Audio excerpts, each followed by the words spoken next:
Hi, I'm Karma Lindsay, and I want to share with you some of the steps that my feet have taken on my path to a transformagical life. I have a moment in my world where kind of everything that existed before that was one life, and everything that existed after that was a whole nother.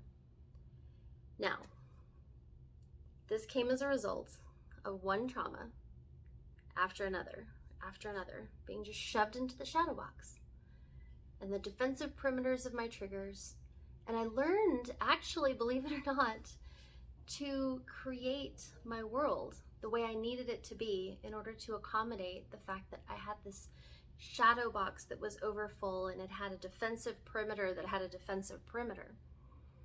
Not exactly the healthiest way to live, but it was working until one day it didn't.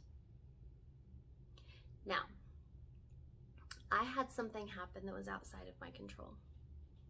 Definitely at the hands of someone that I would consider to be one of the most narcissistic people I know. And it opened the lid to that shadow box. And when I went to stuff that new trauma in, they all just flew out. Everything just overwhelmed me.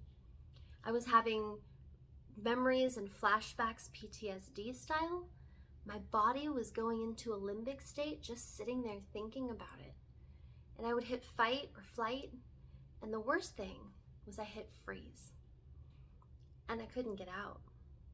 And I kept hitting freeze, and I kept coming back into this place of lucidity, and then hitting freeze, coming back to lucidity.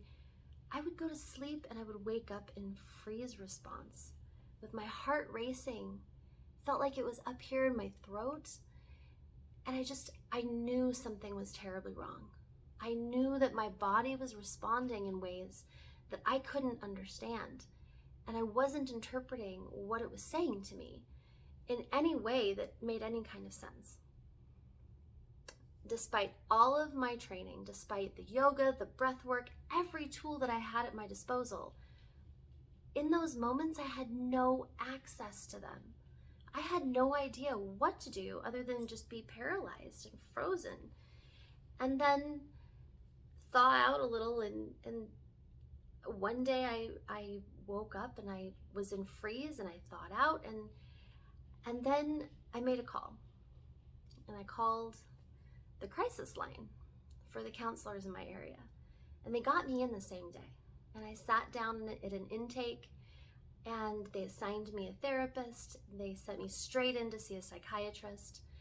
I was begging them to please put me in the hospital because I couldn't navigate on my own.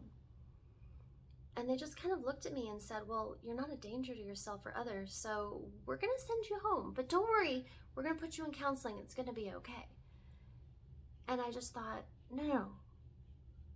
I wasn't like this until 2 weeks ago when this thing happened.